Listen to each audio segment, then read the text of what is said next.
So, work from home and remote jobs are insanely popular right now. The pandemic gave people a taste of what working from home was like, and pretty much everybody wants a remote or semi-remote job now. And it's obvious why. You get more freedom, you get more control over your environment, and you get to spend more time with the people that you care about. And as somebody who has landed a remote job myself, and as somebody who specializes in helping other people land jobs, and I've helped hundreds of people do it, I'm going to be sharing my best tips on how you can land a remote job in this video. So buckle up, remotely destroy that like button, and let's get into the first tip on this video, which is choosing the right remote job. Now, choosing the right career path, and even more importantly, the right job, is of the utmost importance. And there's probably three different types of people who are watching this video. The first type of person is someone who's extremely early on in their career, or they might even be looking for their very first job. The second type of person is somebody who's extremely ambitious and they want to get a remote job so that they can have time to do other things like start their own business on the side. And the third type of person is somebody who's in a part of their life where they want kind of like a chill job where they can kind of work from home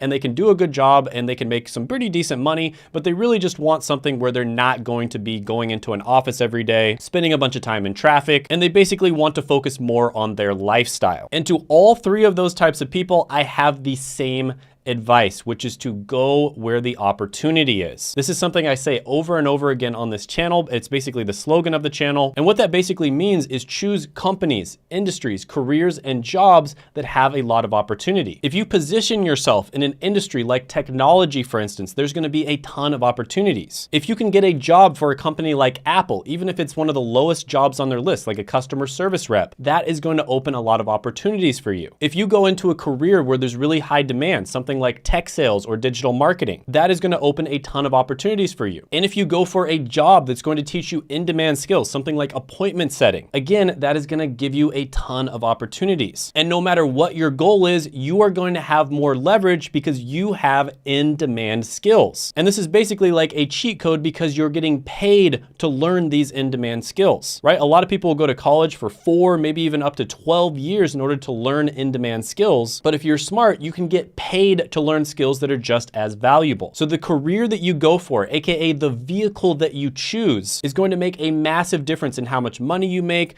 the lifestyle you get, the benefits you get, etc. And you'll notice that a lot of the most in-demand careers are the ones where it's easiest to get remote jobs. And that's because as an employee that has these in-demand skills, you have a lot more leverage. And companies know that a lot of people want remote jobs, so in order to sweeten the pot, to attract the best talent, they're going to offer you these remote positions. Now, this is honestly a little bit of a complicated subject. You know, choosing the perfect career for you is something that, I could probably do an entire month series on, but I'm actually going to be doing a 3-day live event challenge this weekend where I'm going to be helping people choose the perfect career for them. And I'll put the link to sign up for that down in the description as well as the pinned comment below, but more on that later. So step 2, once you've chosen the career, is you want to create your MVP resume.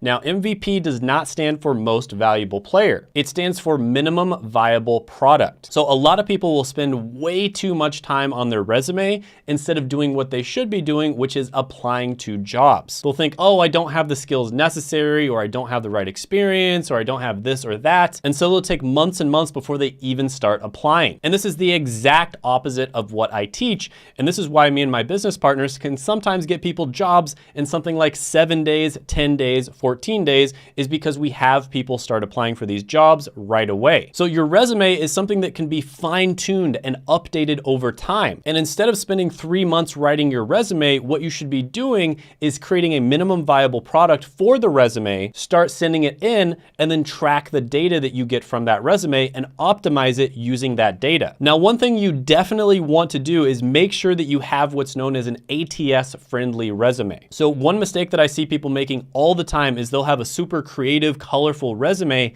that isn't ATS friendly. And ATS stands for Applicant Tracking System. So this is something I'll be giving away in this 3-day live challenge that I'll be doing. And it's a really good ATS friendly resume that thousands of people have used to get jobs. And if you get an ATS friendly resume, that's probably going to increase your chances of success by like 500%. Now, one thing you want to do on this resume is you want to look at the skills that companies are looking for and then quickly generate your own experience when it comes to those skills. And the way you want to think about this is how long would it take take you to learn that skill. Now, if it's a really difficult skill, something like programming, for instance, obviously that's going to take you a little bit of time to learn. But if it's something that's much easier, you should put it on your resume while you're generating the skills. And we'll get to that a little bit later on in the portfolio creation process. But now we're going to move on to step 3, which is you are going to start applying right away. So you're going to start looking on Google Jobs for job postings that match the career you're trying to get into. And you're going to start applying for these job postings. Now,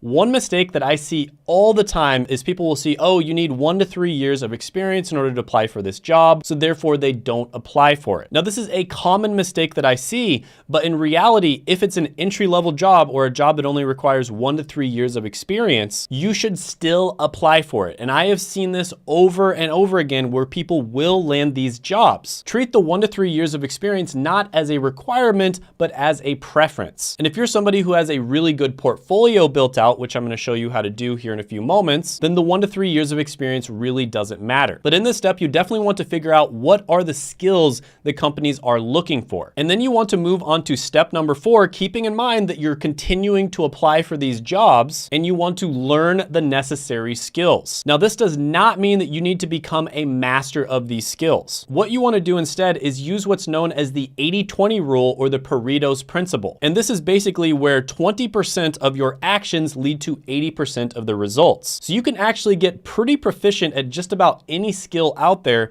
in somewhere around 10 to 20 hours. And the way you do this is not by passively watching a bunch of YouTube videos or passively watching some kind of course on Udemy. The way you do this is by actively building something, applying those skills in real time. And that's what you're going to do in step number 5, which is you are going to build out your portfolio. And you're going to be building it while you're actively learning. Now, step number 5 is where you do want to try to get a little bit creative. You want to build a portfolio that really showcases that you have the skills that you say you have. Or at the very least, it showcases that you can rapidly learn those skills. So one thing, for instance, that my friend Josh did in his IT course for Course Careers, which has worked incredibly well, is he actually has you build your own ticketing system. And if you're applying for IT jobs, what that showcases is not only are you going to know how to use their ticketing system, but you literally know how to build your own.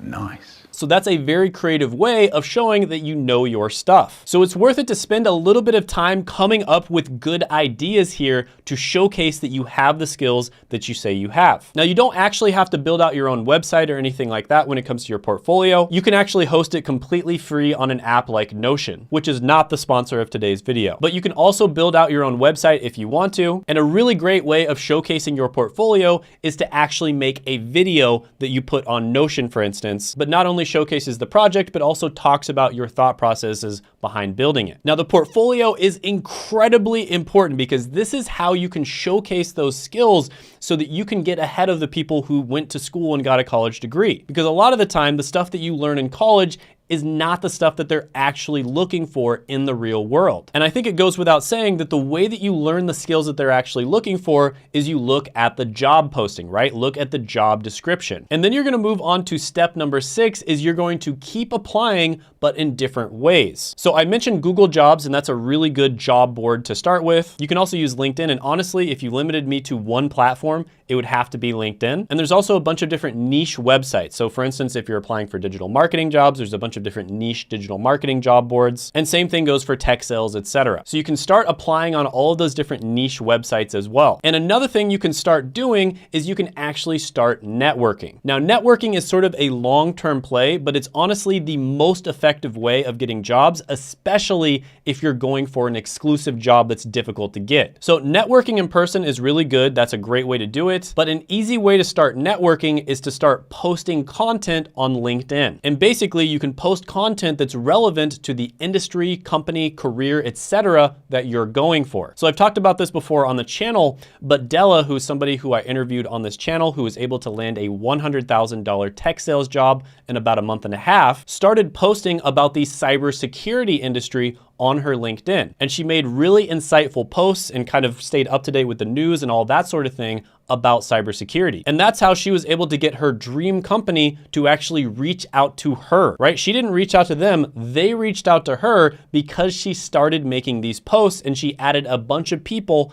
in the cybersecurity industry. So that is one of the easiest and most scalable ways that you can start networking. Now, don't get me wrong, this is not a get a job in 1 week type of strategy. Networking typically is going to take a long period of time, but this is one of those things that's absolutely worth doing. So while you're building out these portfolios, while you're learning the skills, you can also start doing research on the industry and simply posting whatever you find on your LinkedIn. And then you're gonna move on to step number 7, which is nail the interviews. Now, I know that there's a lot of introverts that watch this channel, and I know that interviews can be extremely nerve-wracking, but the best way for you to nail the interview is to be able to speak the language of the position that you're applying for. And the best way for you to be able to speak the language is to build out that portfolio and learn the correct skills. So for instance, if you're applying for a job for a YouTube channel, you want to know what AVD, APV, and CTR stands for. AVD stands for average view duration, APV stands for average percentage viewed, and CTR stands for click-through rate. And these are things you would absolutely have to know if you're applying to be a content strategist on YouTube, for instance. So you really want to learn the language of whatever position that you're applying for. And if you can casually and insightfully speak in this type of language, they will know that you know what you're talking about. So if you're applying for a tech sales position, you would probably talk about CRM, which is customer relationship management software. If you're applying for an operations management position, you'd want to talk about different software like Asana, ClickUp, Basecamp, etc. I think you get the idea here. Make sure that you understand the language of the position you're applying for, and make sure that you use that language during the interview. Now, a great way that you can learn this type of language is to go to different forums of people who are already working in the career. And you'll notice that they talk about these things quite a bit. And if there's any words that you don't understand, make sure to look them up and make sure to understand them. Now, another thing you can do to really nail the interview is to build a brand story. This is where you basically talk about why you're so passionate about whatever position you're applying for. So for instance, when I used to be a pharmacist, I would always talk about how I'm really passionate about pharmacy because of the fact that my dad had a heart attack at a young age. And because of the fact that there were medications he was taking that extended his life for a very long period of time. Now, step number 8 is realize that it's all a numbers game. If you make the best resume ever, the best portfolio ever, you're an incredible interviewer, you are gonna have a higher percentage of job offers. But realistically speaking, if you're not the best at all 3 of those things, you can make up for it by simply applying to more jobs. And at the end of the day, almost everything in life is a numbers game, from making YouTube videos to applying to job offers to all sorts of other things. And you can compensate for skill by simply working harder and applying to more jobs. Now, again, these are all things that I'm going to cover extensively in this 3-day challenge that I'm gonna be doing live this weekend. So I highly recommend checking that out. There is a small cost to it. Typically, people will pay somewhere between $300 to $600 an hour for my consultations. And I'm gonna be giving away the most common questions and the most common tips that I give to people in those consultation sessions. And I'll also be answering your questions live. So definitely check that out. I'm gonna put it down in the description as well as the pinned comment below. And if you guys really like it, it might be something that I do many times in the future. Check this video out right here if you want to check out some of the best remote jobs that you can get.